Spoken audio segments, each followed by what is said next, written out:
The sky over western Wyoming burned the color of a dying coal that morning. Not the clean orange of a proper sunrise. Something older than that. Something that made a man feel the day had already decided how it was going to end before it had properly begun. Across the cold sage flats, a lone rider moved the fence line before first light. Same as every morning.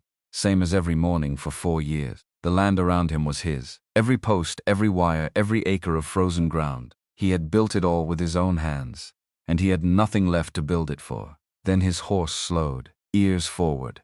Something under the old sycamore tree that should not have been there. A sound came out of the dark, not an animal sound. The sound of a person who had been running out of air for a very long time, and had not yet decided whether to stop fighting. He dismounted.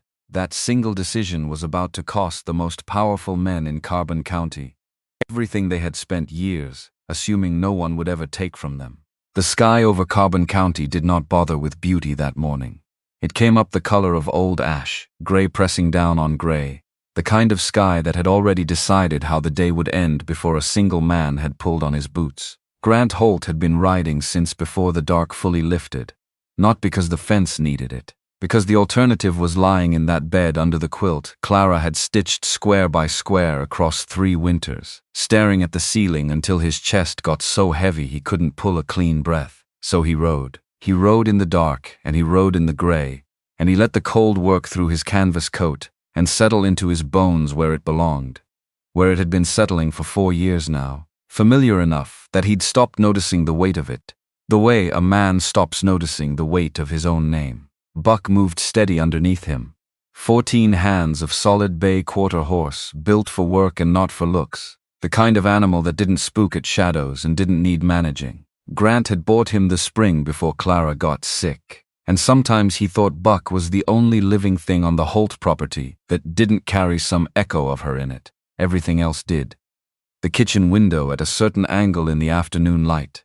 The gap in the south pasture fence she'd always meant to fix herself, and never did. The particular way the wind moved through the sage at dusk, low and unhurried. The way she used to hum when she thought no one was listening. Ghost walked 20 yards behind them. She always did. The gray mare, old now, bony at the hip, had belonged to Clara the way certain things belong to certain people, not by purchase or deed but by some recognition too quiet for language. Clara had found her half-starved on the road outside town, and brought her home and spent 6 weeks earning her trust, before the horse would take a hand without shying. After Clara died, Ghost wouldn't allow anyone near her stall. 3 ranch hands had tried over the years. One of them still carried the memory of it in his shoulder on cold mornings. But every day since, without fail, without invitation, the mare followed Grant out into the early dark, and kept her 20 yards like a contract she had written herself and intended to honor. Grant had stopped trying to explain it. Some things just were. The fence line ran east along the property's edge, dropping down through scrub and sage into a shallow draw, where a sycamore tree had been growing since before any of this land had a name on a map. Enormous, bark pale as old bone. Branches spreading in every direction, with the patience of something that had lived through enough seasons to stop worrying about what the next one would bring. Clara used to ride out here in summer with her sketchbook and say the tree was in the middle of telling a very long story. Grant had never seen it that way. To him it was a landmark, a waypoint on the morning ride, the place where he turned and started back toward a house that had stopped feeling like home. He saw the shape under it from 50 yards out. His hand did not go to the rifle, not right away, because the first instinct was not danger. The first instinct was wrong, and he knew it later, replayed it the way a man replays the seconds just before something changes everything. He thought it was a deer, brought down in the night by something working the draws, not yet found by the coyotes. Buck slowed without being asked. Ears forward, nostrils reading the air with considerably more information than Grant's eyes were giving him. Then he heard it, not an animal sound, not anything that belonged to this particular gray morning and its particular stillness. The sound of a person who had been running out of air for a very long time, and had not yet decided whether to stop fighting for it. Labored. Desperate. The underwater breathing of something alive that hadn't figured out yet it was supposed to have quit. Grant was off Buck before he consciously decided to move.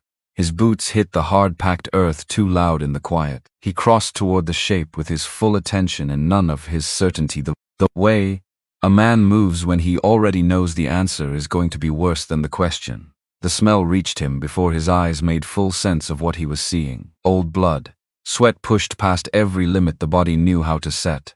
Something underneath both of those that had no clean name. A burlap sack. Large, the kind used for grain or feed. For things that needed to be transported without any consideration for what was inside. Tied at the top with hemp rope, multiple knots, the careful knots of someone who wanted to be certain. Dark stains had spread outward from the bottom in patterns that looked like a map of somewhere no one would choose to go, and it was moving. Not much, just the slight, desperate rise and fall of something alive that hadn't yet understood its situation fully enough to stop. Grant crouched down. His hand was already reaching for the belt knife before he spoke, and when he spoke his voice came out rougher than he'd intended, scraped raw by the cold and by something else he didn't have a name for yet. "I'm going to cut you free." He said it to the sack, to whatever was inside it. "Don't be afraid of the knife." The movement inside intensified. A muffled sound, strangled and desperate, fought against whatever was stopping it from becoming a scream. Grant's jaw set. He sawed through the rope with 3 fast strokes, pulled the mouth of the sack open wide, and then crouched there for a moment with what he'd uncovered. She was curled on her side, wrists bound behind her back with the same hemp rope, so tight the skin had been worn through to something raw and glistening underneath. Ankles tied as well, a filthy rag stuffed into her mouth and knotted at the back of her skull, with the efficient indifference of someone who had done this before, and saw no reason to be careful about it. Her hair was black, matted with dirt and dried blood, tangled across a face that had been worked over with methodical thoroughness. But her right eye was open, dark brown, almost black, and fixed directly on Grant's face with an intensity that stopped him where he crouched. Not the unfocused drift of someone barely holding on, not the glassy emptiness of shock. This was a person completely present, completely awake, running a calculation in real time about whether the next few seconds were going to make things better or considerably worse. She was assessing him, even now, even in this, deciding whether what she saw was safe. Grant reached behind her and cut the rope at her wrists first. He kept every motion slow and visible, nothing sudden, nothing that could be read as a threat. When the rope gave and her arms came forward, they shook badly, trembling with the effort of muscles held too long in a single position. She pulled the rag from her own mouth and pulled in air in long tearing gulps that sounded like something being ripped apart at a seam. "Easy," he said it the way he'd say it to an animal with a bad leg. Not soft exactly, but without jagged edges. "You're safe now." She tried to speak. Nothing came out. Her throat had been damaged in a way that was visible even in the poor morning light, bruising along the side and front of her neck, deep and patterned, the mark of deliberate pressure applied and held, not rage. Something measured. Someone who knew exactly what they were doing and had done it anyway. He uncapped his canteen and held it to her lips. She drank 3 careful swallows and pulled back, right eye never leaving his face. "Can you tell me your name?" He kept his voice level, one question at a time. She opened her mouth, tried, shook her head, and the movement cost her something visible, pain crossing her face like weather moving through open country. Tears cut clean tracks through the dirt on her cheeks. Not crying, not the way a person cries when they've decided to. These were involuntary, the body releasing pressure through the only valve left open. "All right," he said it simply. "I'm going to carry you. It's going to hurt. I want you to know that before I do it." She looked at him for a long moment, still running that calculation, still deciding, and then she gave this most possible nod, just barely enough to mean yes. Grant slipped one arm under her knees and one behind her shoulders and lifted. She was lighter than she had any right to be, the lightness of someone who had gone without food long enough that the body had started consuming itself. She made a sharp sound when he lifted her, immediately bitten off, and then pressed her face against his chest and went still. He stood for a moment with this woman he did not know in his arms, in the pale, cold morning coming up around them with no answers in it anywhere. Ghost was standing 3 feet away. The mare had come forward without him noticing. She stood with her head held low and her ears at rest, looking at the woman in Grant's arms, with the same focused, quiet attention she usually reserved for things that had belonged to Clara. Grant watched her for a moment, then he walked to Buck. and got the woman settled across the saddle before mounting, shifting her weight carefully, and Ghost moved up on the other side, close, walking shoulder to shoulder with Buck all the way back to the house without being led or asked. He just rode. Grant brought the woman inside to the main bedroom, the only room in the house with a bolt that locked from the inside. She would need that. He was certain of it before he'd even laid her down. She sank into the mattress like someone remembering what softness was. Her eye closed for half a second, then opened again fast and startled. The way someone wakes who has learned that sleep is a thing that happens to you rather than something you choose. I'm going to get Agnes Merritt. He kept his voice even. She's the closest thing to a doctor this part of the county has. I'll be back in under an hour. The door bolts from the inside. He pointed to it. No one comes through that door while you're in this house. I want you to believe that. She looked at the bolt, looked at him. Something shifted behind that one open eye. Not quite trust. More like the decision to operate as though trust were possible, which was about as much as either of them had any right to ask for at this particular moment. He was at the door when her voice came out, barely above a rasp, barely above the wind against the glass. Why? Not quite a question. Something between a question and a statement of disbelief that anyone operated this way at all. Grant thought about several answers. Then he gave her the honest one. Because whoever put you in that sack left you there to die. That tells me everything I need to know about which one of you is the problem. He left her with the bolt and rode hard for Agnes Merritt's place. Agnes Merritt was 68 years old and had the constitution of someone who had decided somewhere around 40 that the world could take her as she was or go to the considerable trouble of trying to change her, and had not lost a single night of sleep over which it chose. She had been the closest thing Carbon County had to a doctor for going on 30 years. Had pulled bullets and set bones and sat with dying people through their last hours in every condition Wyoming offered, and she had long since decided that sentiment was a wound like any other, useful to acknowledge, dangerous to leave untreated, best dealt with directly and without delay. She was the only person in Mill Haven who said exactly what she thought without first checking whether anyone minded, and the county was generally better for it even when it didn't know so. When Grant told her what he'd found, she had her bag in hand and was already moving toward her horse before he finished speaking. She worked on the woman for 2 hours. Grant sat on the porch steps and listened to the silence inside and tried not to think about what that silence meant. Buck stood at the rail. At some point, Ghost came around from the paddock and stood a few feet away, not at the rail, just present, watching the door with the same focused patience she'd shown under the sycamore tree. Agnes came out with her sleeves still rolled and a cloth she was working over her hands. She sat down on the step beside Grant and was quiet for a moment, which was not like Agnes, and so Grant felt the weight of what was coming before she said a word of it. 3 ribs cracked, not broken. But she needs to stay away from anything requiring deep breath for several weeks. Nose was broken and had set badly. I reset it. She didn't make a sound, which tells you something about her. Agnes folded the cloth with precision. The bruising on her throat. Someone choked her deliberately, long enough and hard enough to cause real damage. This was not a man losing his temper in the moment. This was calculated. Grant's jaw worked, but he held everything else still. There are older marks as well, Agnes continued. Scars on her hands from sustained labor, not accidents. Calluses that speak to years of hard work. Whatever she was running from, this was not the first hard thing that ever happened to her. Agnes set the cloth aside. She can't tell me her name. Can't remember it. Head trauma does that, and so does the other kind. When the mind is protecting itself from something and locks the door on the way out. It'll come back or it won't. Will she be all right? She'll need watching. Head injuries change in the night. Agnes pushed to her feet and picked up her bag. And Grant. She turned and looked at him with the particular steadiness of a woman who had watched too many people make comfortable decisions for themselves. Someone did this methodically. If they left her out there believing she was dead, the moment they hear otherwise, they'll want to correct that. You've got a working ranch and no hands here right now. Think past whatever you're feeling.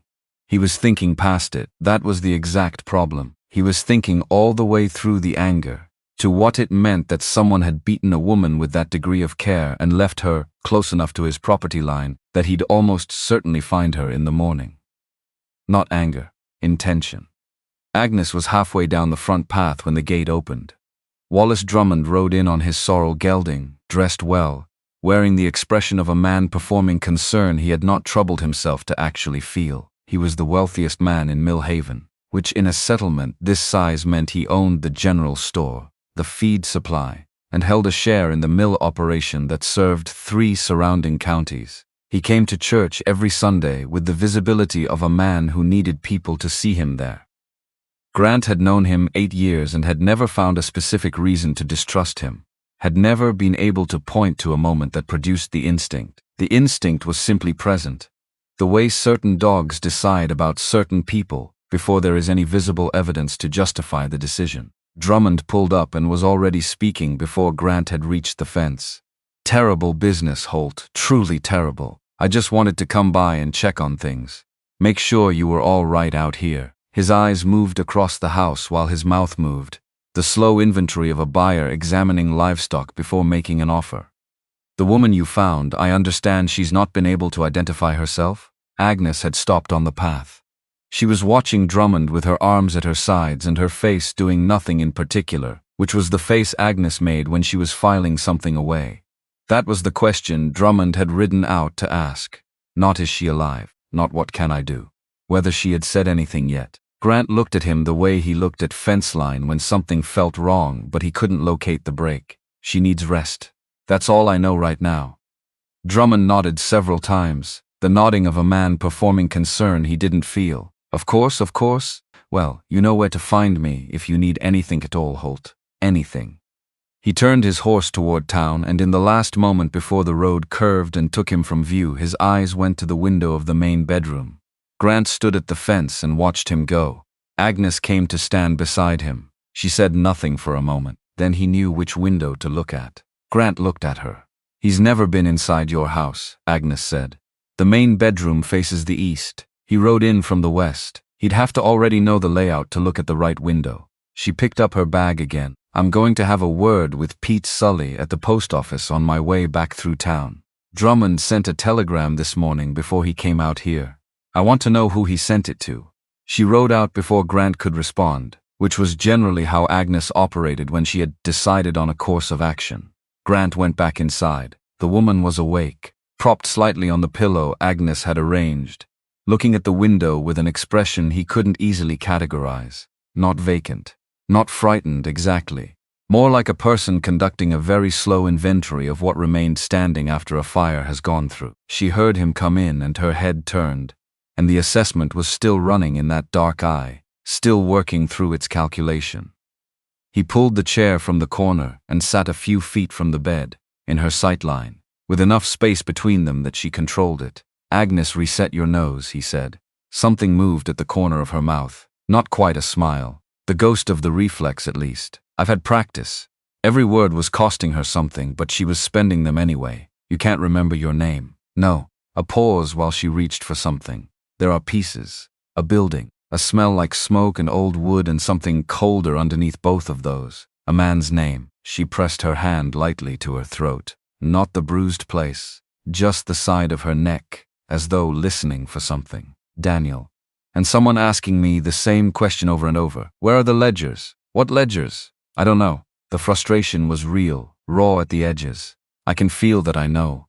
But when I reach for it, it's like trying to hold smoke." Grant sat with that. "It'll come back or it won't. Either way, you're here until you're well enough to make your own choices about where you go next. That's settled from my end." She looked at him for a long moment. The assessment ran, and then something in it shifted, like a rifle sight corrected after the first shot shows you where you were off. "I don't remember my name," she said carefully, "but I know I don't want to die. That's a start. That's enough for today." He got up and went to the door. He was almost through it when her voice came again, directed at his back, which seemed easier for her, and so he let it be. "The building I keep seeing. It's gray, large, not a house, not a courthouse. Something colder than either. There are windows with bars on them, and the floors creak in a particular pattern." A pause. "I know which boards to step on, and which ones to avoid." You only learn that if you've spent a long time being afraid of being heard moving through a space. Grant stood in the doorway without turning. "That'll mean something when more comes back.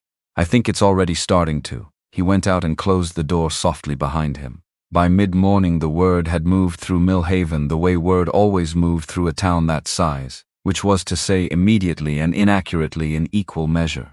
Grant had expected it, in a settlement with this few people. Information was the only currency that didn't require collateral, and other people's trouble was the primary entertainment, and he had managed to produce both at once. He didn't go to town.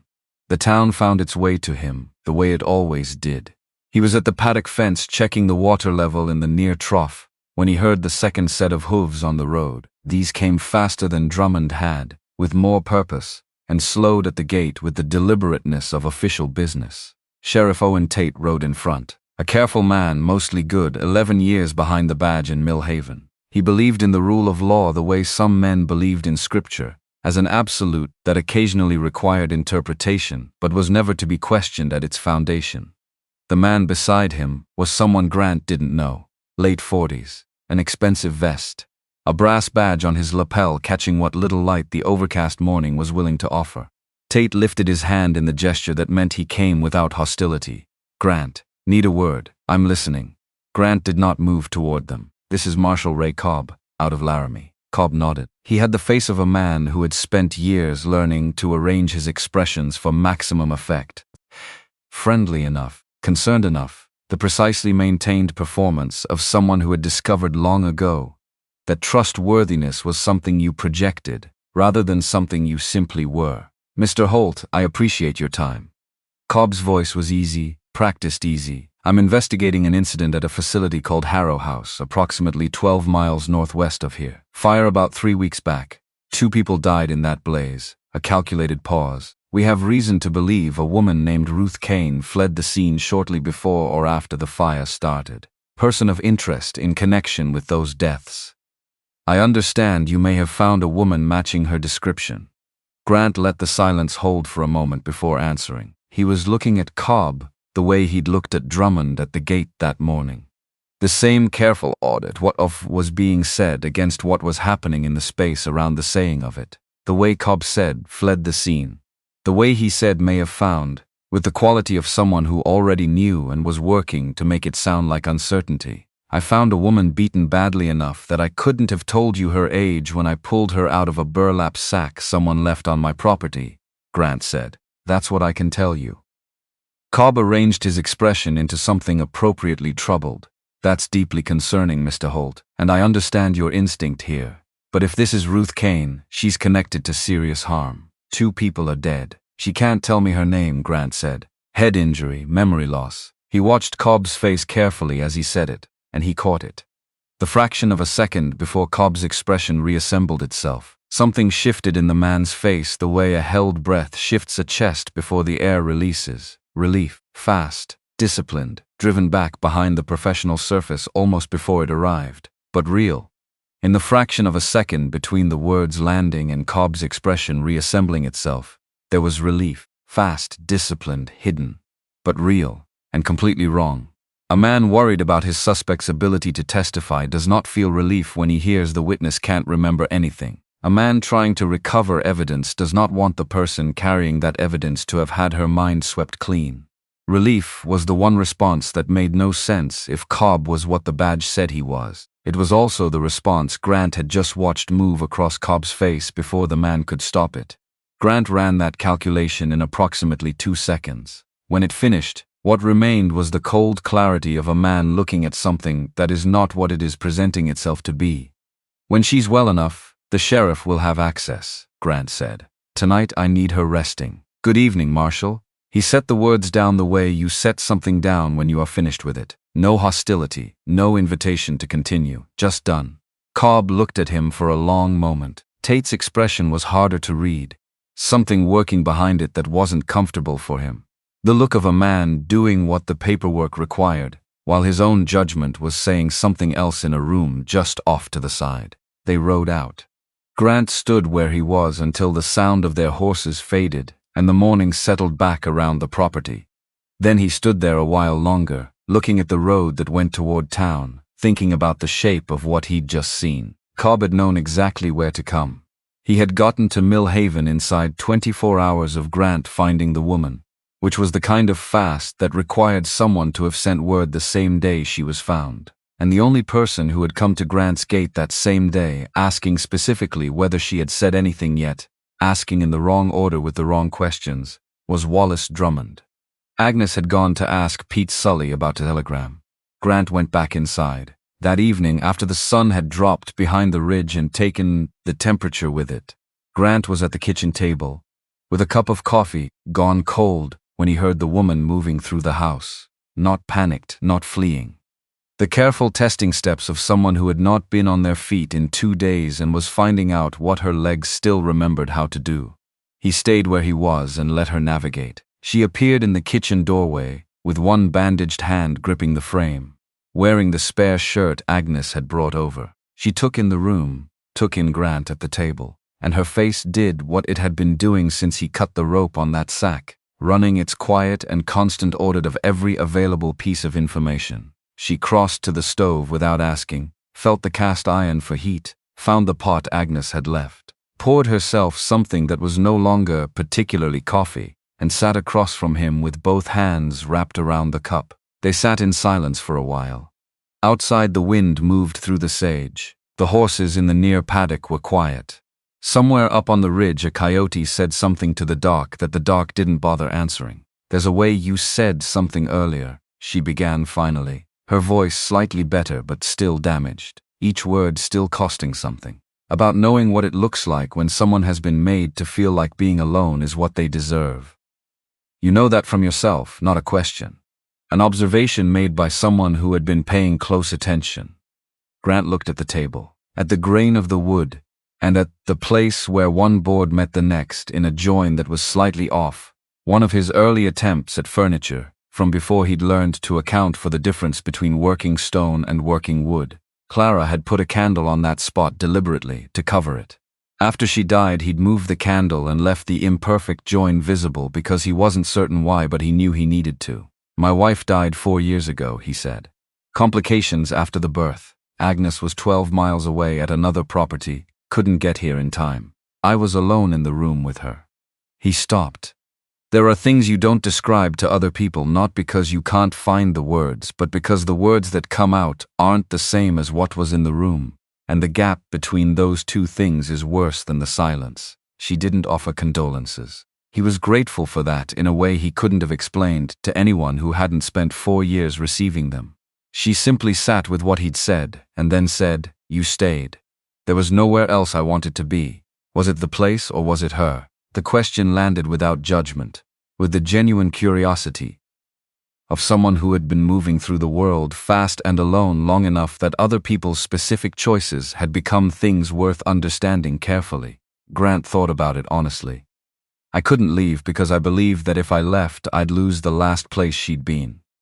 4 years of that is long enough to discover it doesn't actually work the way you expect." She followed his line of sight to the imperfect join in the table, without knowing why she was looking at it, then looked back at him. "I found something today," she said. "A memory. Looking out the window at the low part of the pasture, where the grass is turning from yellow-green upward from the roots, I knew without thinking about it, just knew, that it meant the first edge of cold coming, not a storm, just the leading edge of the season shifting, and I knew it from something. Someone taught me to read the color of the grass before a freeze." A pause. "I just don't know who." Grant had gone completely still. Clara had learned that from her father, who had learned it from his. 3 generations of people, reading the land by the same method, knowing what the color of the grass at the root was saying before the temperature said anything at all. Clara had mentioned it the way people mention things so embedded in them they don't realize they know. She'd said it to Grant the first winter after they married, standing at a window very like this one. She had been right about the frost by 4 hours. He had never heard anyone else describe it, not once, not in all the years since. He looked at this woman across from him, her face still mapped in bruising, her voice still wrecked, her hands still trembling slightly around the cup, and he had no framework for what was moving through him, and no intention of giving it words. And so he looked at his coffee and didn't say anything at all. She didn't ask why he'd gone quiet. She sat and drank and after a time said, "I want to be useful tomorrow. Whatever you'll let me do." I'm not going to lie in that room and wait for my mind to decide when it feels like giving me back to myself. We'll see what Agnes says. Agnes will say yes, said with the flat certainty of a woman who had taken Agnes Merritt's full measure in 2 hours and found it straightforward. She respects working. She was right about that. She had been back in the bedroom long enough for the house to go quiet again when Grant heard horses on the road. 2 of them moving with purpose, slowing at the gate. He was on the porch with the rifle before they'd fully pulled up. He had locked the gate after Cobb's visit, the first time he'd locked it in 4 years, and it held them on the road where he could see them clearly. Tate was in front, Cobb beside him. Cobb had the expression of a man who had recalculated something and was not satisfied with the new numbers but had committed to not showing it. He held up a folded document. I have a formal warrant now, Mr. Holt, signed by Judge Alderman in Carbon County. I need to speak with the woman you're sheltering. This isn't negotiable at this point. She has a serious head injury and can't remember her own name, Grant said. You're welcome to speak with Agnes Merritt about the medical situation. With respect, that's not sufficient. A woman is connected to 2 deaths. Then bring the sheriff back tomorrow morning, and she'll speak in front of witnesses. That's also how Wyoming law works. A pause that held its own meaning. Tate or nobody. Good evening, Marshal. The silence that followed was long enough to be significant. Cobb looked at Grant with the expression of a man running a calculation that kept producing answers he didn't want. Then he said, with the pleasant finality of someone setting something aside rather than abandoning it, tomorrow. First light, with the sheriff. He turned his horse and rode back toward Mill Haven. Tate went with him. And Tate's face in the last moment before they turned had something in it that wasn't comfortable for him. The expression of a man whose judgment and his instructions were no longer standing in the same room. Grant stayed on the porch until the sound of their horses faded completely. He had 14 hours. Maybe less if Cobb had people he could send ahead of himself. He stood in the cold and thought about Cobb's face in that fraction of a second. About Drummond at the gate asking questions in the wrong sequence. About Agnes going to find Pete Sully at the post office. About whatever was in a facility called Harrow House that was worth beating a woman near to death and leaving her in a field to finish the job. He went back inside and found the woman in the hallway. She had heard. He could see from her face that she had been standing there long enough to hear most of it. And what she'd heard had gone into her, the way things go in when the body recognizes something before the mind has found the language for it. The man on the horse, she said. The marshal. Ray Cobb, out of Laramie. Something happened to her breathing. A shallowing, then a deliberate and conscious slowing. The controlled effort of someone who had trained herself not to let what she felt register on her face, but hadn't entirely finished training her body to agree. I don't know that name. A pause. But when I heard the voice, I felt something here. Her hand went flat against her sternum. The way you feel afraid of something before you understand what it is.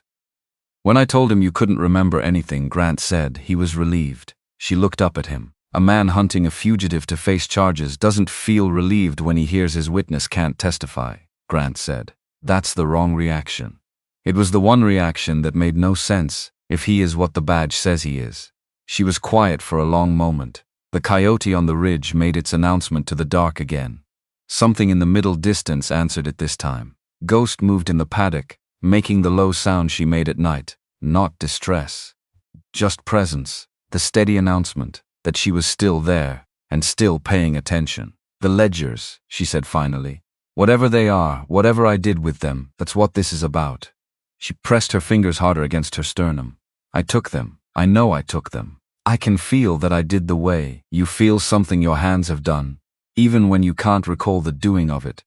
And whoever burned that building and left me in a field did it because of what's written in them. Then we need you to remember, Grant said. Because Cobb will be back in the morning with paperwork and Tate will have less room to move. And you? She looked at him directly. When he comes back, what do you do? Grant looked at her, at the eye still running its quiet and relentless audit. At the bruised face above the borrowed shirt, at the woman who had woken up in a stranger's house with no name and no history, and the full weight of something enormous pressing on her from all sides, and had still gotten up and moved through the house on her own 2 feet, and asked him direct questions and given him direct answers. I stand between you and whoever comes through that gate, he said, until we know what's true, That's not a complicated decision from where I'm standing. She looked at him for a long time. The assessment ran, and then something in it settled, not fully, not all the way, but enough to see the change. Ruth, she said. The word came out carefully, like she was testing how much weight it could bear without bending. Something about that name, I think. She stopped, put her hand flat on the table. Don't call me that yet, but write it down somewhere, so if I start to lose it again, I know I was getting close. Grant got up and found the pencil stub he kept near the back door for marking measurements and distances. He wrote the name in the inside cover of the ranch ledger he used for daily accounts and showed it to her so she knew exactly where it was. She looked at it.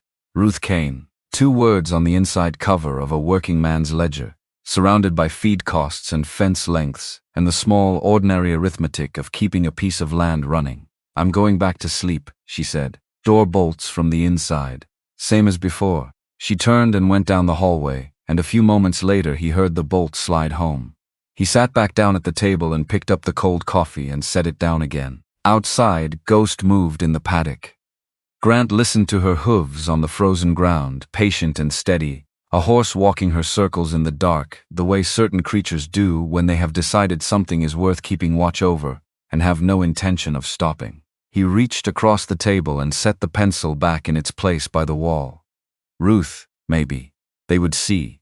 She was in the kitchen before Grant had finished his first cup the following morning, which turned out to be the beginning of a pattern. She moved through the house with the economy of someone who had spent a long time in spaces that didn't belong to her, taking up exactly as much room as necessary and not 1 inch more. She didn't ask permission for things. She found what was needed and used it, and waited to see if anyone objected. When no one did, she did more. She had made biscuits. He didn't know how she'd located everything she needed.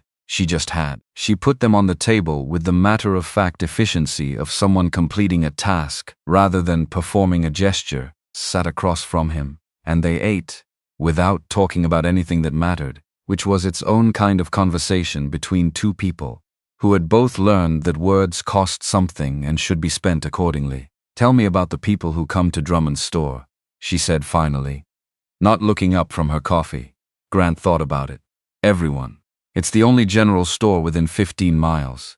Who does he treat differently than he treats everyone else? Still not quite a question. She was narrowing something.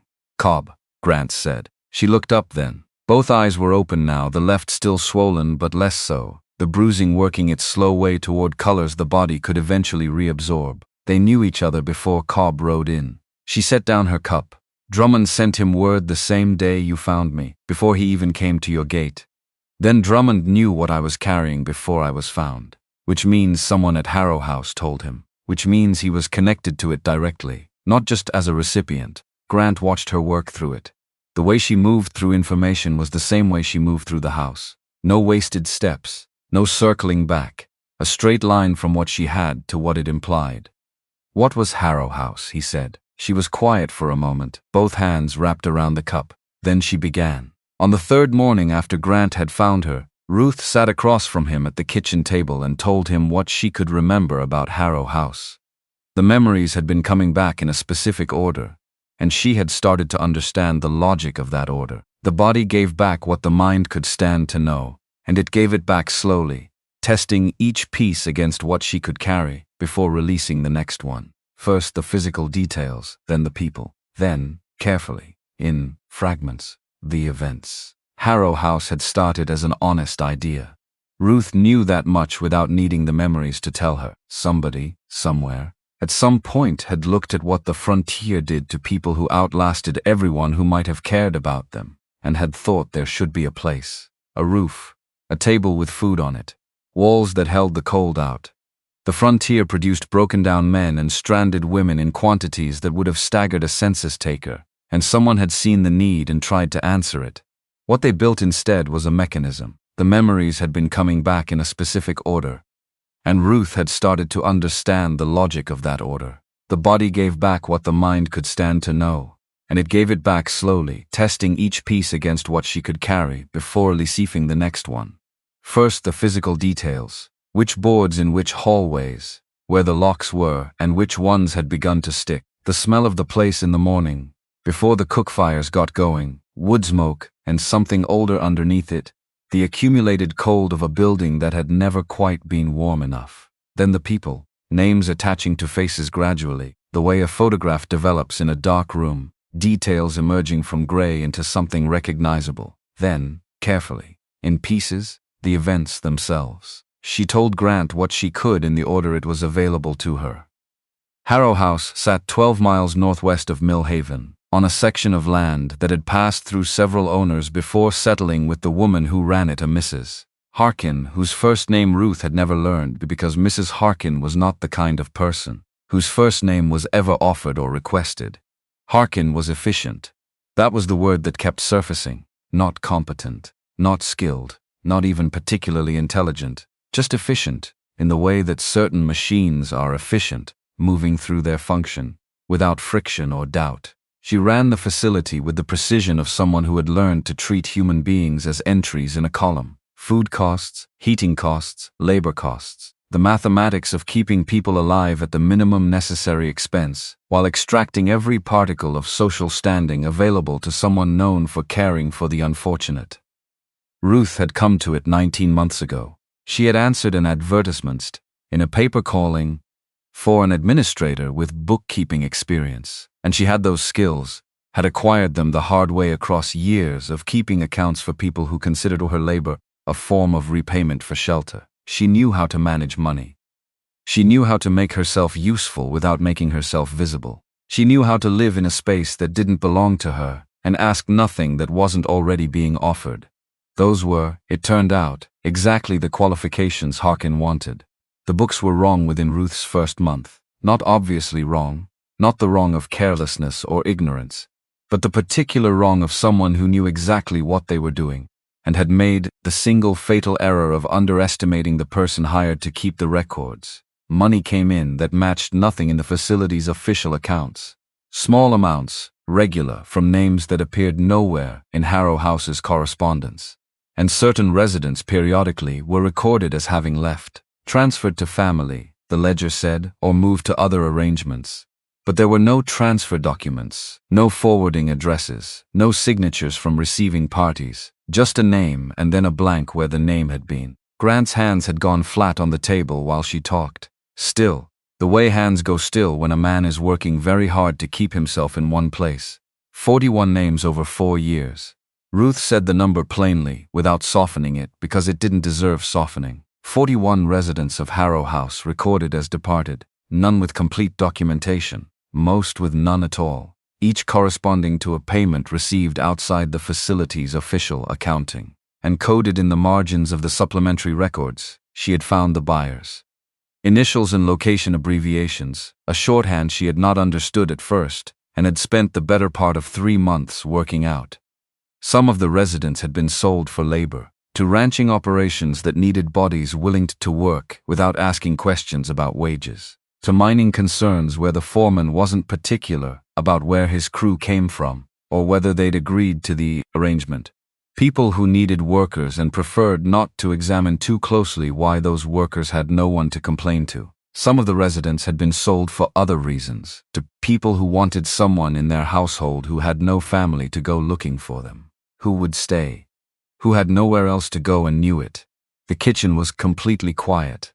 Ruth looked at the table rather than at Grant when she said the next part, not because she was ashamed, but because some things were easier to say to a fixed point. The codes in the margin noted which kind each entry was, what they were sold for. There were 2 categories. I decoded them eventually. Grant did not ask her to say more. She could see that he understood, and she did not make him confirm it, and she moved on. Daniel Webb had been at Harrow House 2 years before Ruth arrived. He was younger than her by several years, had come to work there because he'd actually wanted to help people, and not because it was convenient or offered something in return, which made him almost singular among the staff Ruth had encountered anywhere in her working life. He had a quality of paying attention to people that wasn't performance. When he listened to the residents, he actually heard what they said, remembered it, referenced it later, treated their histories as something worth knowing. Ruth had recognized him as trustworthy within a week, which for her was the equivalent of most people's 6 months. She had learned to read people from necessity, and she was rarely wrong. They had compared notes in November of the previous year, quietly, Carefully. Would you treat them with kindness?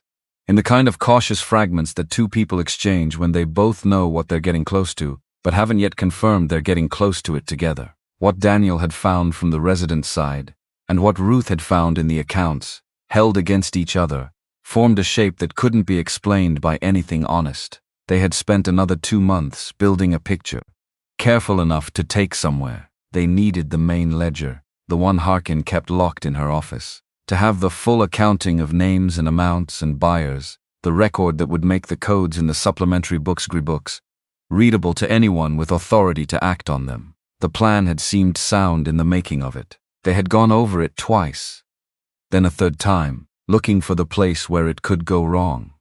They had not found the place where it could go wrong, because the place where it could go wrong was the one thing neither of them had considered possible. The night of the fire, Ruth had gone into Harkin's office through the window off the east hallway, while Harkin was at dinner. She had taken the main ledger and both supplementary books and her own journal, which had 19 months of observations written in the careful shorthand she'd developed over years of recording things other people didn't want recorded. She had tucked them inside her coat and was moving toward the east exit when the smoke reached her.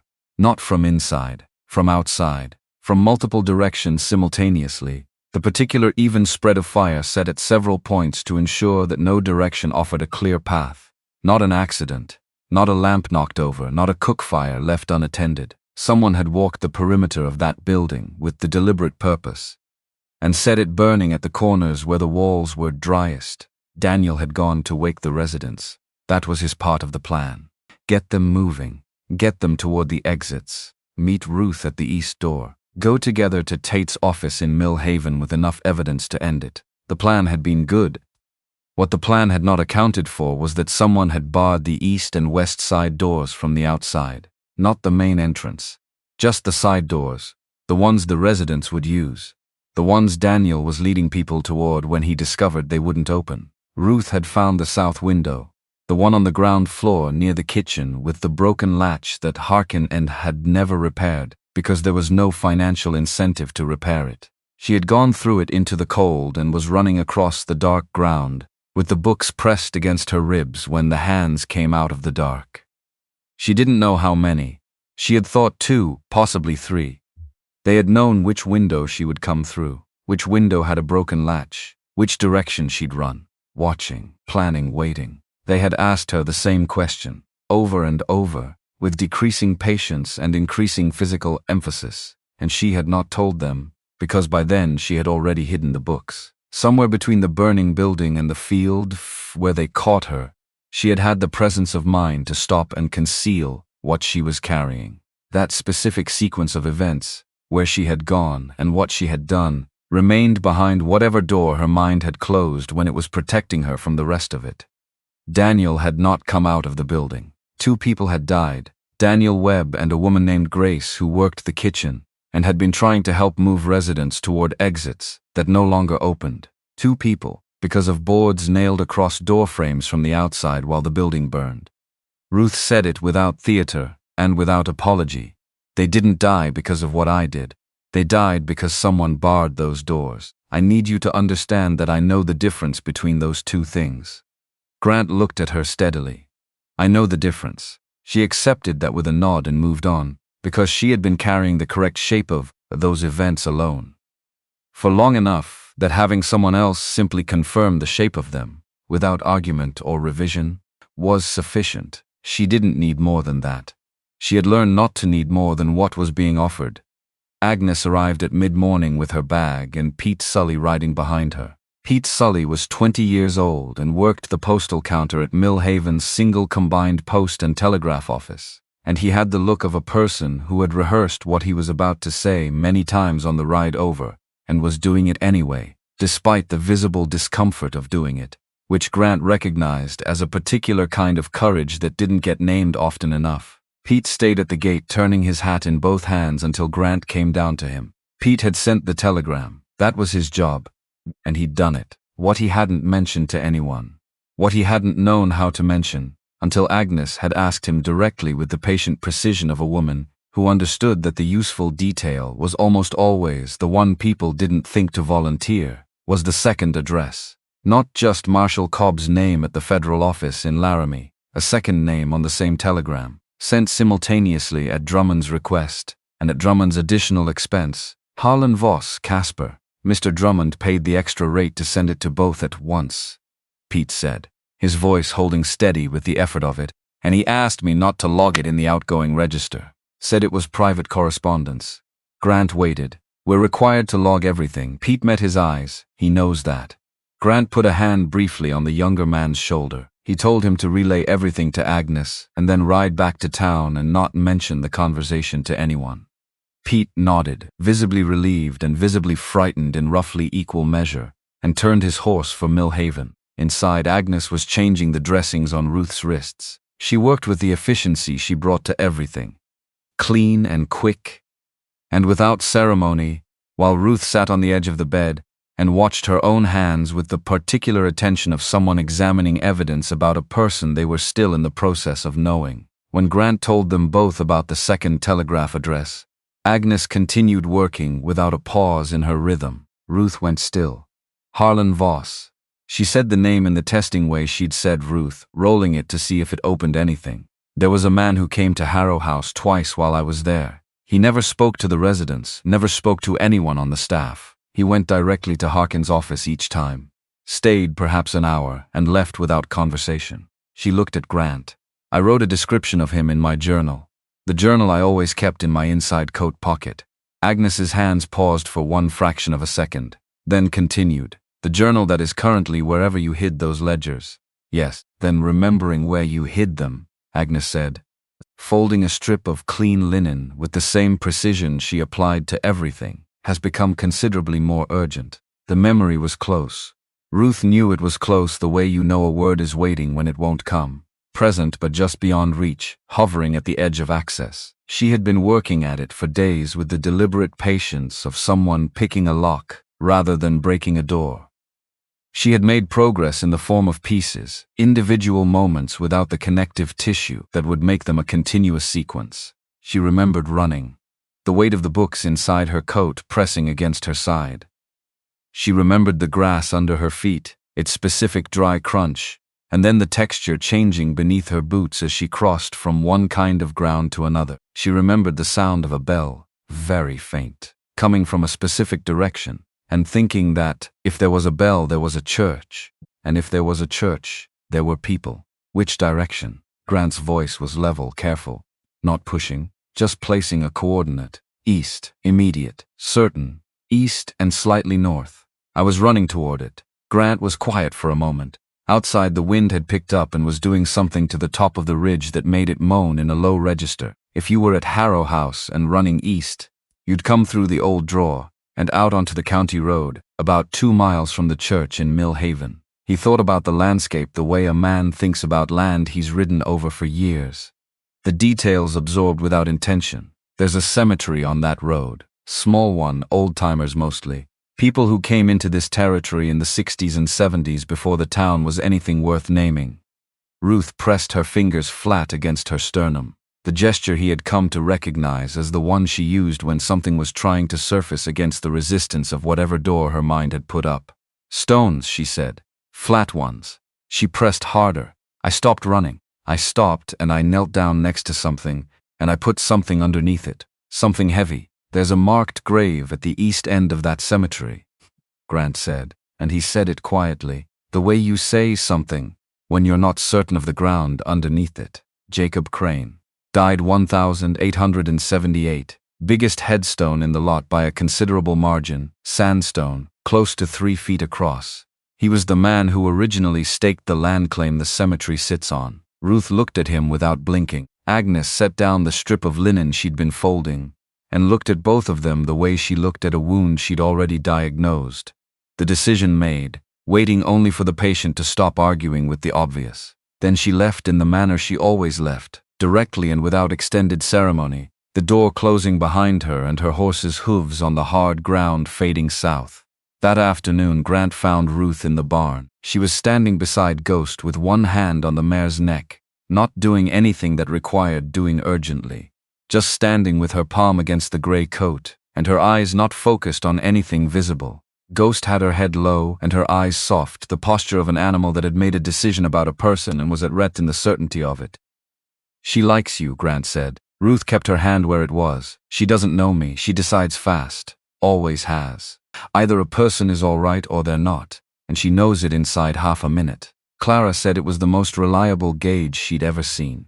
Ruth was quiet for a moment. The barn light was coming through the gap in the west-facing siding, and doing what afternoon light does in barns, finding the dust and the loose hay and making them briefly golden and substantial. You mention her more than you probably realize, she said, not unkindly, observational. I know what was she like. Again, not quite a question. The same genuine and unsentimental curiosity she'd brought to every question she'd asked about his life. The curiosity of a person who'd been moving fast and alone, long enough that other people's stories had become something worth collecting. He thought about it without deflecting. Very quiet. Said fewer words than most people, but each one carried more weight. She could read a room in the time it took someone else to find a seat. She would have read you in about 30 seconds. A pause. She would have had an opinion about what I'm doing right now. What would the opinion be? That I'm operating on instinct and calling it judgment. That the distinction mattered. Ruth turned to look at him then, hand still on Ghost's neck, the late light doing something to the lines of her face that was beginning to look less like damage and more like the person underneath the damage. Does it? In this case, Grant said, the instinct and the judgment are pointing the same direction. So I don't think it matters which one we call it. She looked at him for a long moment with the assessment that never entirely left her eyes and said, "You're not like anyone I've had to figure out before. That should probably make me more careful, not less." Probably, Grant agreed. She didn't finish the sentence. Neither did he. Some things are clearer without completion. Cobb returned that evening, later than Grant had expected, which almost certainly meant he'd spent the intervening hours doing something he didn't want to be seen doing. He came alone this time. Without Tate, which told Grant one of two things. Either Tate hadn't been invited, or Tate had declined to come, and both possibilities were worth thinking about. Ghost had her head up and her ears tracking the eastern approach long before the sound of hoofbeats was audible to Grant's ears. He'd taken to trusting that. Cobb pulled up at the gate. He had the expression of a man who had recalculated something and was not satisfied with the new numbers, but had decided not to show it. "Mr. Holt, I apologize for the hour." Easy, pleasant, the ease that required practice to maintain. "I have a formal warrant now, signed by Judge Alderman in Carbon County. I need to speak with the woman you're sheltering. That's not negotiable at this point. She doesn't remember who she is. She has a serious head injury. You're welcome to discuss the medical situation with Agnes Merritt. With respect, that's not sufficient." Cobb's jaw tightened a fraction. "A woman is connected to 2 deaths. I need access." "Tomorrow," Grant said. "Bring Sheriff Tate. She'll speak in front of witnesses or she won't speak at all." "I'm not in a position to wait until morning, Mr. Holt. You're not in a position to come onto my property tonight without the sheriff present. That's also how Wyoming law operates." A pause 1 beat long. "Tate or nobody." "Good evening, Marshal." The silence that followed was long enough to carry its own meaning. Cobb looked at Grant with the look of a man running a calculation that was producing answers he didn't want, not yet willing to confirm them on his face. Then he said, with the pleasant finality of someone setting something aside rather than abandoning it, "Tomorrow. First light. With the sheriff." He turned his horse and rode back toward Mill Haven. Grant watched him go and stood on the porch in the cold for a long moment afterward. He had 14 hours, give or take. Maybe less if Cobb had people he could send ahead. He went inside and found Ruth at the kitchen table with the ranch ledger open to the inside cover, her finger tracing the letters of her name there. Not reading them, just touching them the way you touch something you're not yet sure is real. She looked up when he came in. "Tomorrow," Grant said. "We go to the cemetery before Cobb and Tate arrive. Whatever's there, we bring it back. We open it in front of every person in that town who needs to see it, and we do it publicly, where things can't be made to disappear before they reach someone with actual authority." She closed the ledger. "And if the books aren't there, then we figure out what's next." He sat across from her. "What I'm not doing is putting you in Cobb's hands without proof of what he is. That's already decided. You could lose this ranch if it goes wrong. If they decide you obstructed a federal officer." She said it, the way she said everything that mattered, directly, without softening, because she needed him to have made the calculation consciously rather than by impulse. I need you to have thought through that. Grant looked at the imperfect join in the table wood that Clara had covered with a candle, and he had uncovered and left visible. I built this place to have something to give to the people I cared about, he said. There's one person left who I might have something worth giving to, and she's 4 years in the ground. He looked up. A ranch without that purpose is just a considerable amount of fence to maintain. She was quiet for a moment that stretched into another. The coals in the stove had burned low, and the kitchen had gone dim and cool, and neither of them moved to address it, because there was something in the stillness that felt like balance, and both of them had learned separately over the years that balance was fragile and worth preserving. There are things I don't remember yet, Ruth said. Things that are still behind whatever door my mind put up, and some of what's behind that door is not going to be clean. Her voice was steady, all the rawness from the first days worn down to something quieter but no less direct. Things I did to survive that I'm not proud of. Choices I made in circumstances where the available choices were all bad, and some were just less bad than others. I want you to know that before you stake anything on who I am. Grant looked at her. Nobody survives hard years cleanly. That's not the part that tells you who someone is. What part does? What they do when they don't have to do anything, when the easier choice is available and costs them nothing. He paused. You could have stayed quiet about what was happening at Harrow House. You were employed, you had a roof, you had a reason to leave it alone. You didn't, because people were being harmed and you could see it, and you couldn't unknow what you'd seen. That's the part that matters. The rest is just weather. Something in her face shifted then, not dramatically. The small shift of a mechanism that has been held under tension for a very long time and has been offered for the first time a surface to rest against. She didn't say anything. She looked at the table for a moment and then looked at him, and what was in her face was not the assessment, or not only the assessment, something else alongside it. I need you to know something about Daniel, she said. Her voice stayed even, but it was the even of deliberate effort rather than ease.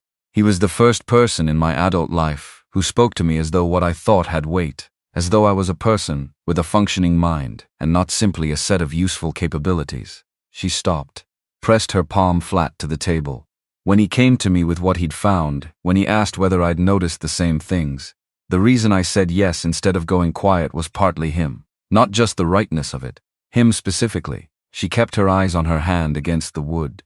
He didn't get out because of a door, and I got out because of a broken lock. That's the whole of it. The difference between who lived and who didn't. A nail in a board and a latch that hadn't been repaired. She looked up. I have a voice because of luck, and I have people I owe the full use of it to. That's what tomorrow is for. Grant held that for a moment. The coals in the stove went gray. The kitchen went cold around them, and neither of them moved. Get some sleep, he said finally. We leave before the light changes. She got up. She was at the door to the hallway when she stopped, didn't turn around, just stood with her hand on the frame. Grant. His name in her voice was a different thing than he'd heard it be before.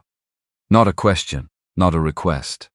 A small deliberate act of acknowledgement, the kind that costs something to give when you have spent a long time not being certain that acknowledgement is safe to offer. Yeah. Whatever is in those books, she said. It's going to be worse than what I've told you. The things I haven't said yet because I'm still working up to them. I want you to be ready. He had been ready since she described the codes in the margin. He had been ready since Agnes said the word methodical. I'm ready, he said. She went down the hallway and he heard the bolt. He sat at the table for another hour. The stove went fully cold. The kitchen was dark except for the low gray coming through the window from a sky that had never fully cleared. He sat in it and thought about Cobb's face in the fraction of a second before it reassembled itself. About Drummond at the gate asking questions in the wrong order. About a telegram sent to 2 addresses and logged in neither. About Harrow House and 41 names, and the particular care of someone who nails a door closed from the outside while fire moves through every room. He thought about Daniel Webb, who he would never meet, who had worked in a facility for people who had no one, and had decided that people who had no one deserved to have someone fighting for them, and had made a plan, and had not come out the other side of it. Grant thought about what that kind of purpose felt like from the inside, to move towards something because it was right, and because someone else needed you to, and then not survive the moving. He thought about Ruth saying he didn't get a voice and I have one. Outside, Ghost moved in the paddock, her hooves on the frozen ground, patient and deliberate. Grant pushed back from the table and went to bed, and he lay under the ceiling he had put up with his own hands, and he listened to the property settle into the cold. And you treat them, and he thought that tomorrow was going to be one of the days that told him what the rest of his life was going to look like. For the first time in 4 years, he was not entirely afraid of what he was going to find out. Dawn came gray and fast, making no promises. Grant had Buck and Ghost both saddled before the dark had fully separated from the day, moving by feel and long habit through the routine of it. Ghost stood quiet while he worked the cinch, which was not her usual temperament with anyone but him. And when he stepped back, she turned her head and looked at him with the particular directness she reserved for moments she apparently considered important. Ruth came out of the house dressed in the practical clothes Agnes had brought over, her hair pulled back, her face carrying the focused calm of someone who has made a decision and is now simply in the business of executing it. She looked at Ghost, already saddled, and said nothing, just went to the mare and touched the bridge of her nose once, brief and certain, and then mounted with the ease of someone who had grown up doing exactly this. They rode east before Mill Haven was awake, before Cobb would be expecting them, before the day had committed to any particular version of itself. The cemetery came up through the sage on the south side of the county road, a collection of stones behind a low wooden fence that had been arguing with the Wyoming wind for 20 years and losing ground slowly. Grant pulled up at the east end. The crane headstone was where it had always been, large and flat and occupying its space with the permanence of something that had stopped worrying about the weather long before this morning arrived. Ruth dismounted and stood in front of it, was very still. Grant watched her the way he had learned to watch the horizon when he needed information from it, with full attention without hurrying what it was going to give him. She knelt. Her hands went to the edges of the stone, and she looked at her own hands there, and something in her face changed all at once. Not gradually, not in pieces, complete and sudden, a lock giving way all at once rather than wearing through slowly. Here, she said. Certain, immediate. I knelt here. The ground was harder than it looked and my knees hurt. I had the books inside my coat and I was shaking and I could still smell the smoke and I thought, if anything lasts, it is the heaviest thing I can find. Grant crouched beside her. He got his hands under the edge of the stone, which was thick sandstone and weighed considerably more than it looked, and he lifted. The ground beneath was dark and undisturbed, and there, in a shallow depression just deep enough to have hidden them, wrapped in what had once been the interior lining of a coat, were 3 slim leather journals tied together with a strip of cloth, and beneath them larger, heavier, with the cracked spine of something that had been consulted 1,000 times, the main ledger. Ruth reached in and pulled them out with both hands and held them against her chest. Grant stood and looked east toward Mill Haven. The sun was beginning to pull itself free of the horizon. They had perhaps an hour before Cobb arrived at the Holt gate expecting to find them there. We go back, he said, and we open these in front of everyone in that town who needs to see them. Ruth stood with the books pressed to her chest, and her face carrying the look of someone who has been walking toward a specific thing for a long time, through terrain that tried to stop them, and has just arrived at the edge of it. She looked at Grant with something in her expression that he didn't try to categorize. Because some things are more accurate left unnamed, then we shouldn't waste the hour, she said. They rode. They rode back into Mill Haven at the hour when the town was deciding whether it was awake yet. That narrow window between the last of the dark and the first smoke rising from kitchen chimneys. The 10 minutes when a place looks most like itself, because no one has started performing for anyone else yet. Grant had chosen the hour the way he chose most things in those days, by working backward from what needed to happen and arriving at the only time that made sense. Not strategy exactly.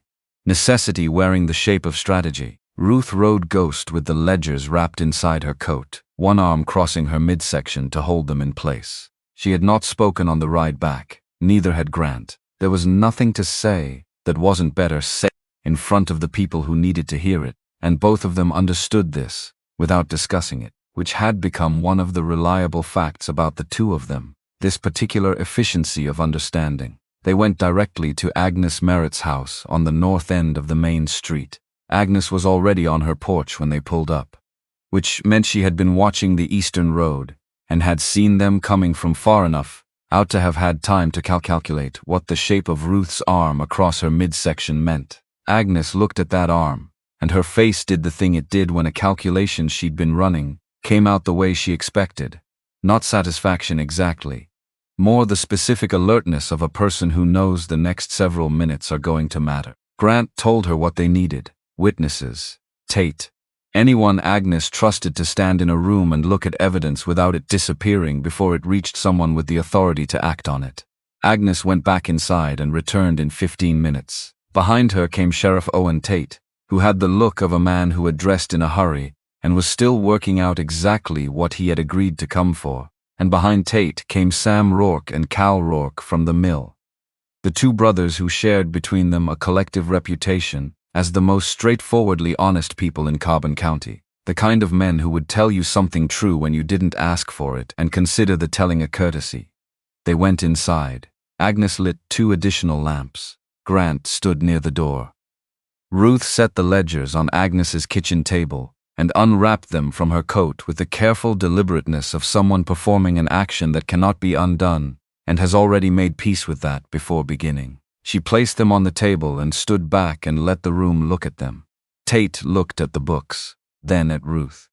Something was working in Tate's face that was not comfortable for him, the look of a man whose instructions and his own judgment had stopped standing in the same room, the look of a man who has been given an instructions and is now sitting across the table from the reason the instruction was wrong.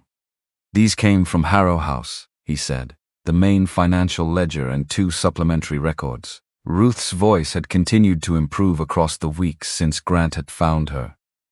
The roughness still present, but the words moving through it with the precision of someone who had been rehearsing this in her mind for a long time and was now simply releasing it. And my personal journal, which contains dated entries describing everything I observed at Harrow House from my first month of employment through the night of the fire. She opened the main ledger to a page near the middle and turned it to face Tate. He looked at it. The lamplight fell across columns of names and dates and figures, and the Rourke brothers leaned in from either side, and the room went quiet in the way rooms go quiet when everyone in them is reading something that changes the shape of what they thought was true. 41 names across 4 years, Ruth said. Residents of Harrow House recorded as transferred or placed with family. None with complete documentation, most with none at all, each with a corresponding payment received by the facility outside its official accounts. She turned to another page. These are the buyers, coded in the ledger with initials and location abbreviations. I have the full decoding in my journal, developed from my own observations and from records that Daniel Webb compiled separately before his death. She paused. Let the room settle. Then W.D. Millhaven, Wallace Drummond, 3 entries over 18 months, total payments. Residents described in the supplementary ledger as able-bodied male, 40 to 65. Notation: labor. She let the phrase occupy the room without elaborating, because it did not need elaboration. It needed only to be heard by people with the capacity to act on it. R.C. Laramie, Ray Cobb, and Agnes, who had been standing against the far wall, with her arms folded, and her face doing the thing it did when she was containing something large behind a controlled exterior, said into the silence, "There's your warrant." Tate sat down in Agnes's kitchen chair, with the weight of a man whose ground has shifted. He sat for a long moment, and everyone in the room let him sit there, because this was him deciding what kind of person he was going to be in the minutes that followed, and that decision deserved the time it needed. "I need to send a wire to the federal office in Cheyenne," Tate said finally. "Not Laramie, Cheyenne." "Yes," Grant said. "And I need formal custody of these books as evidence." Tate looked at Ruth with the directness of a man who had finished arriving somewhere. "I need your word they don't leave my possession until this reaches a federal judge." Ruth looked at him for a moment with the assessment she applied to everyone, the same quiet audit that had been running since the morning Grant cut the rope on that sack. Whatever she found in Tate's face satisfied whatever she was looking for. She closed the ledger and pushed it across the table. "There's one more thing," she said. "Cobb is coming to the Holt property this morning. He said first light with a warrant from Judge Alderman. I need you at that gate before he arrives." Tate stood and picked up his hat. 20 minutes. Wire to Cheyenne first, then I formally add Sam and Cal to the record as witnesses. He looked at Sam Rourke. If you're willing. Sam Rourke said he was willing in the tone of a man who had been carrying an unease about something for longer than he'd said to anyone, and was relieved to finally be asked to do something concrete about it. They rode back to the Holt property as a group. Grant and Ruth in front, Tate and the Rourke brothers behind. Agnes at the end because Agnes went where she judged herself likely to be needed and sought permission afterward if she sought it at all. The morning had committed itself fully now, cold and sharp. The sky above the sage, a hard, clear blue that felt more like a verdict on the season than ordinary weather. Cobb was already at the gate, not alone. Two men flanked him who were not from Millhaven and did not carry themselves like men who came from places with names on postal maps. They had the quality of instruments brought along to accomplish something specific. And they were looking at the gate and the house, behind it with the focused interest of people measuring distance and calculating approach. Cobb looked at the group riding toward him and went still in the way certain men go still when a situation moves faster than their planning accounted for. His eyes crossed Grant, crossed Ruth, landed on Tate and the Rourke brothers and stayed there. Sheriff, his voice had the smooth professional ease of a man who had been surprised and was refusing to let it show. I wasn't expecting you this morning. New information came to my attention.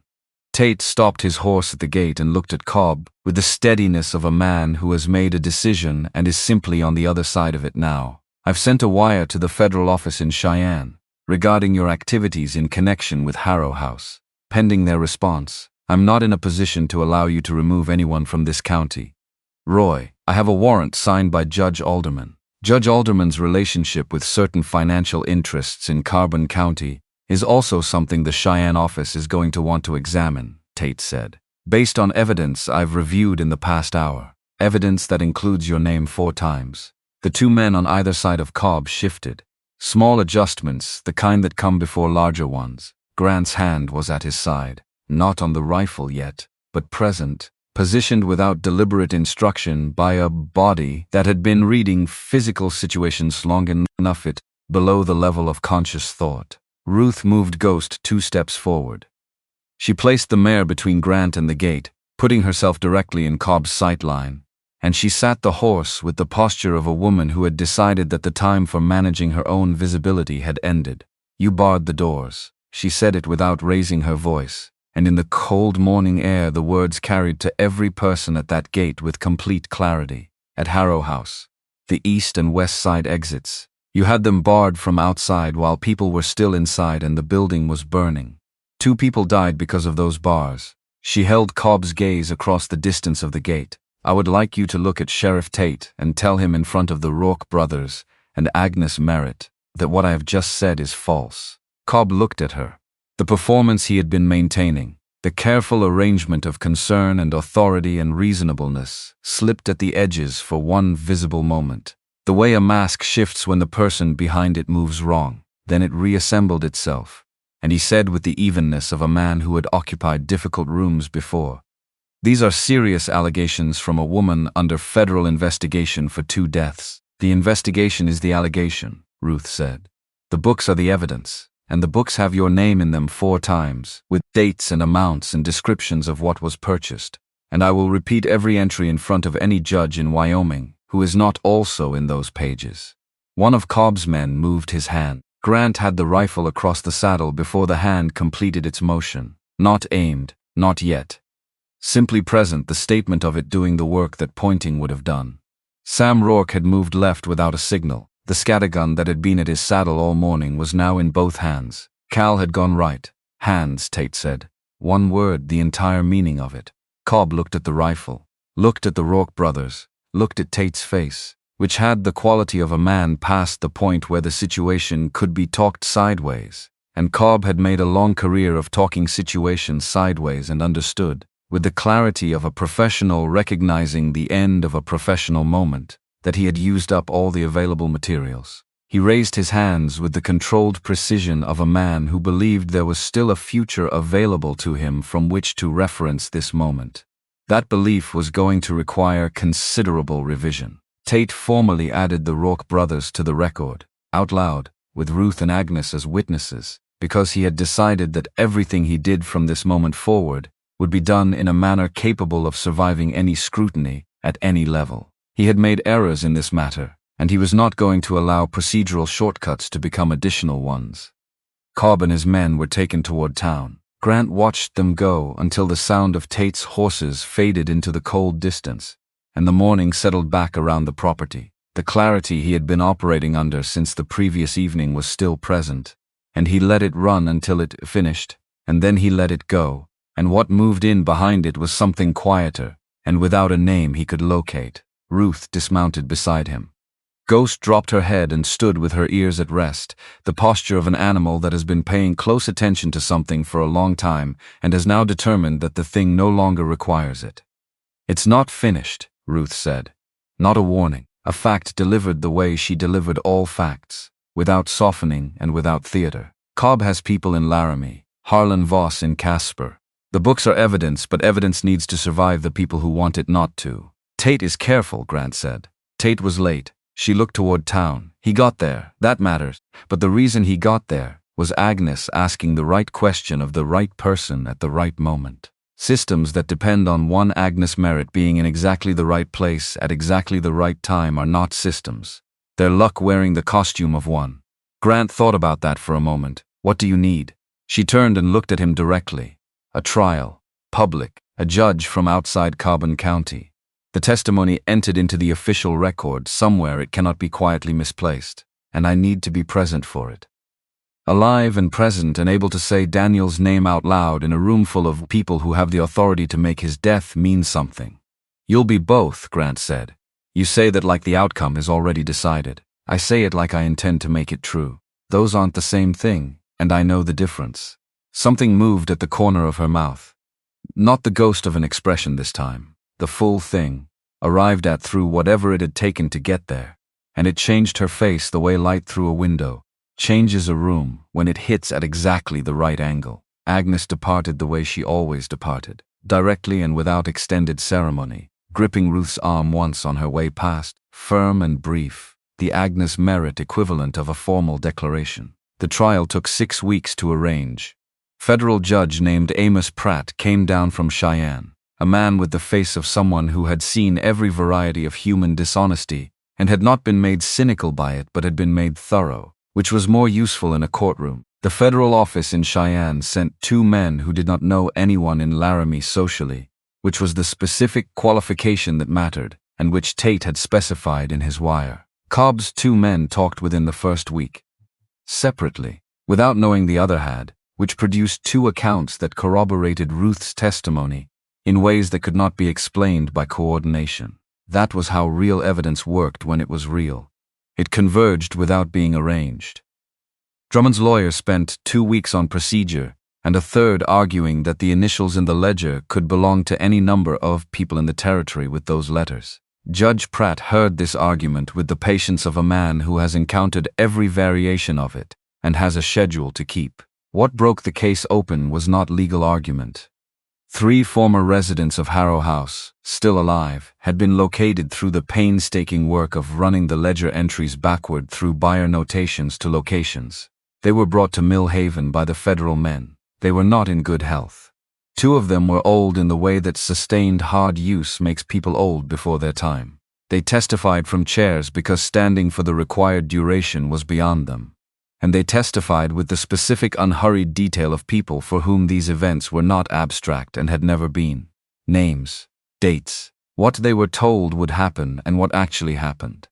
The particular small deceits used to move them from one place to another without resistance. After the second man finished his testimony, Drummond's lawyer asked for a recess. Drummond did not return from the recess carrying the same composure he had brought to the morning session. The trial ran through the Mill Haven Church for the better part of a week. People came from neighboring properties and from the mill towns to the north, filling the pews and standing along the walls, drawn by whatever draws people to witness something they sense will matter to the place they live in long after the specifics have blurred. They were quiet throughout. Not the quiet of shock. The quiet of people who have decided that being present for something uncomfortable is the appropriate response to it, and who are going to be present all the way through. Ruth testified for most of a day. She stood at the front of a room that 6 weeks earlier had been divided between calling her a criminal and calling her a symbol, which were two different ways of refusing to see her as a person. She gave them a person instead. She gave them dates and entries and amounts, and what each entry meant in terms of a specific human being who had been in a specific place and had been moved from it for money. She gave them Daniel Webb's name and what he had done and what had been done to him for doing it. She gave them Grace's name. When Cobb's attorney attempted to characterize her testimony as constructed from self-interest, she looked at him with the eyes that had been running their quiet calculation since the morning Grant opened a sack under a sycamore tree and found her looking back. My interest is that 2 people I worked alongside are dead. 41 people were sold as though the category of person did not apply to them. And the man responsible is 12 feet from me in a good vest with a lawyer I assume is being paid with money that came from doing it. Her voice did not rise, did not waver. That is my interest. You are welcome to evaluate its legitimacy. The room made a sound, not applause. The collective exhale of people who have been waiting for something to be said plainly, and have just heard it said. Judge Pratt's verdict required 2 hours of deliberation. Cobb, guilty on all counts. Drummond, guilty. Harlan Voss of Casper, identified through the secondary telegraph address and the description Ruth had written in her journal 19 months earlier, guilty. 3 additional defendants identified through the ledger entries and brought in by the federal men over the course of the trial. Guilty, guilty, guilty. The sentences were read into the official record of Carbon County, Wyoming, in a room full of people who heard them, in the heavy silence of witnesses absorbing the weight of what it had taken to arrive at this moment, and what had already been lost before any of it could be reached. Tate stood up after the verdicts and asked to address the court. Judge Pratt permitted it. Tate stood with his hat in both hands and looked at Ruth where she sat near the front of the room. I had a woman with evidence of serious wrongdoing in my county, he said. I treated her as a suspect instead of a witness because a man with a federal badge told me to. And I did not push back with sufficient force or sufficient speed. That failure belongs to me. I want it entered into the same record as the verdict. He paused. It will not happen the same way again. Ruth sat with her hands in her lap and the room waited to see what she would do with what he had just given her. The record has it, she said. So do I. Tate sat down. Something in him looked different than it had 6 weeks earlier. Not lesser, but more accurately measured, which is its own form of improvement and harder to arrive at than most. Outside the church, Mill Haven went through the complicated work of returning to itself. People who had sat in the same room for nearly a week, having their understanding of their own town revised, were going back to their stores and their kitchens and their routines, carrying the uncomfortable knowledge that ordinary life and serious wrongdoing had occupied the same geography simultaneously for years, without announcing their coexistence. It was the kind of knowledge people prefer not to have. They had it now. They would carry it in some form for the rest of their lives, and the town would be different for it, quietly, in ways that would take years to name. Grant found Ruth standing at the edge of the church's side yard, away from the people moving past on the street. She was looking at nothing specific, just standing with the particular quality of stillness she had that was not absence but the opposite of it, her full attention directed at whatever she was working through. He stood beside her, not close enough to crowd, but close enough to be present, which she would register and which she would know the meaning of. It's in the record, she said. Yes. Daniel's name, Grace's. She was quiet for a moment. The October afternoon was doing what October afternoons do in Wyoming, pulling the light long and golden across the sage, making the season's last argument before it conceded to winter. I kept thinking throughout all of it that I needed to get to the other side of this before I could think about anything else, she said. Before I could think about where I was or what I wanted or who I was going to be once it was done. She looked at the ground and then back up. I'm on the other side. Grant waited. The ranch, she said.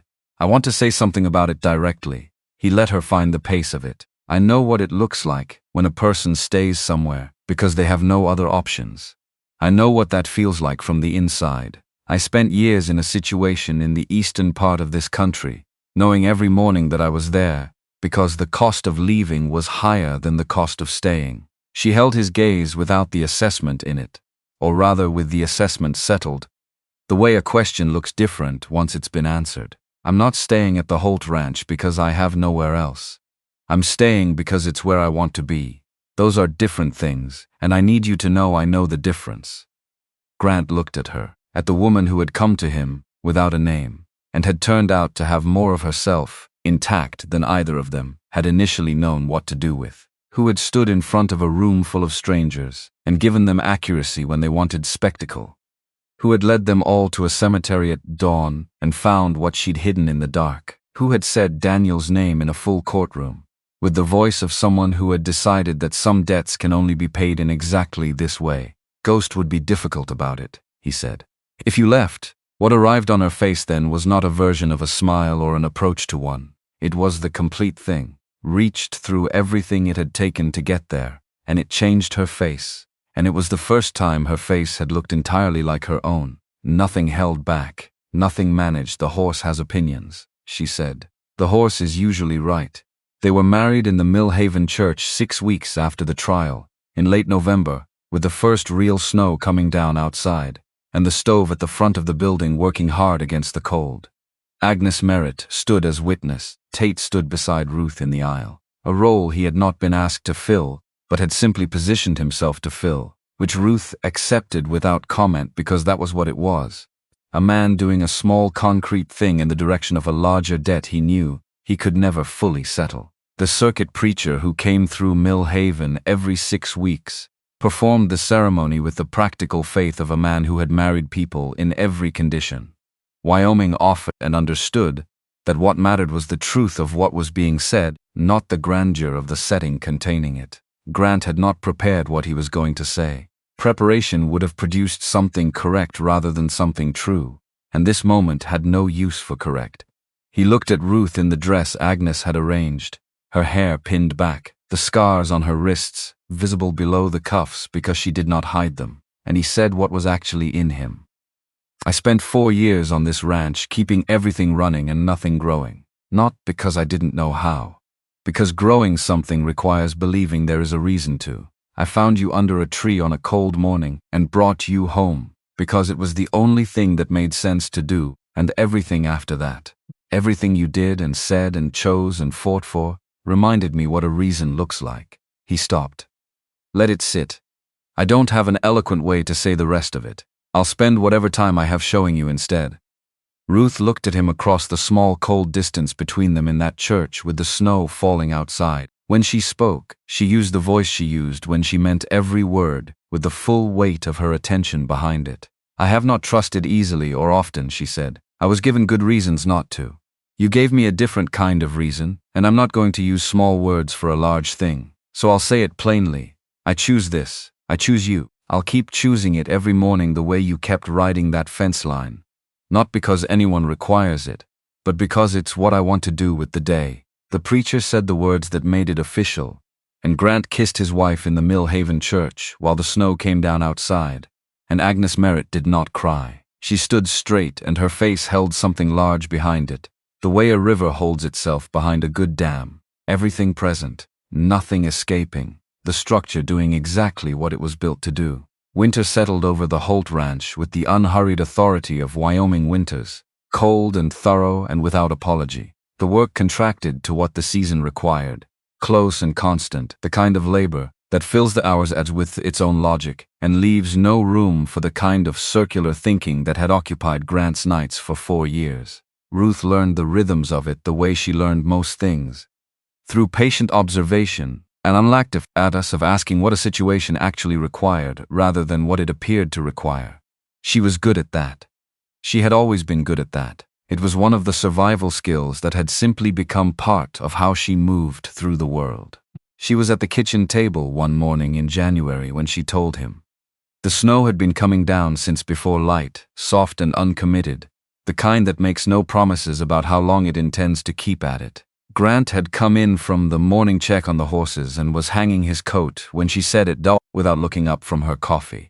I think we're going to need the back room cleared out before summer. Grant stood with his coat half on the hook. He turned. She looked up then, and her face was doing something he had not seen it do before. The unguarded version of an expression she usually let arrive only partially. Something that was certainty and hope and the old wariness that never entirely left. All present at once, and none of it concealed. The way her face looked, when she had stopped deciding whether to let him see what was in it. He crossed the kitchen and sat down across from her, and put his hands on the table, scarred and rough and large, hands that had built this house, and carried her home from under a tree and turned over a cemetery stone in the early dark. She put both of her hands over his. He had spent 4 years treating the desire to build something forward as a risk he could not afford. He had managed the grief by managing the wanting, by reducing what he allowed himself to expect from the time ahead, keeping everything small and immediate and survivable. He understood now, sitting at this table with this woman's hands over his, that he had confused grief with wisdom for long enough that he had nearly mistaken one for the other permanently. "We need to write to Agnes," he said. "I wrote to her yesterday. She watched him work through it. She did not rush him, because I wanted to be certain before I said it out loud. I needed Agnes to confirm what I already knew." The corner of her mouth moved. Agnes confirmed it. Grant looked at his wife across the kitchen table, at the imperfect join in the wood between them that they had decided to leave as it was, because some things should show where they came from, and what it cost to put them together. And he felt the thing that had been fixed in a particular position in his chest for 4 years begin to shift, not disappear, not dissolve, but move, the way large things move when the weight against them is finally lifted from the other side. "Daniel," he said, "if it's a boy." Ruth had already been thinking this. He could see that she had. "Daniel," she said, "and if it's a girl, she can decide when she's old enough to have an opinion about it." A pause. "She'll have opinions early. I expect that." Grant looked out the kitchen window at the Holt property, at the fence line he had ridden every morning for 4 years before the morning that was different from all the others. The barn and the paddock and the sage beyond the property line and the Wyoming sky above it all, gray and close, full of snow that had been falling since before light. Ghost was standing at the paddock fence nearest the house, with her head up and her ears forward, watching the kitchen window, the way she had been watching things since October, with the patient, sustained attention of something that has decided this is worth keeping watch over and intends to keep doing it for as long as it takes. He thought about the morning at the sycamore tree, the sound in the sack, the choice that had not felt like a choice in the moment of making it, but had been one, made in the 2 seconds, when the other choice was equally available, to ride past and tell himself it was a deer and return to the life that was identical to every day before it. He had not ridden past. He understood now, sitting in this kitchen in this January with snow on the ground and his wife's hands over his and something growing in the room that had not been there 4 years ago, that this was the whole of it, not the trial or the verdict or the justice delivered, as real and necessary as all of those were. The whole of it was the moment a person decides to stop and look honestly at what is actually in front of them. And everything that follows is built entirely on whether they do. He had stopped. The rest had come from that. Ruth refilled her coffee and pushed the pot across the table toward him, across the imperfect join in the wood, across the distance that was no longer a distance. Grant poured his cup, and they sat in the kitchen while the snow came down on the Holt ranch, and the year turned toward whatever it was going to be, and Ghost kept watch at the fence with the steady and unhurried patience of something that has found where it belongs, and has no intention of leaving.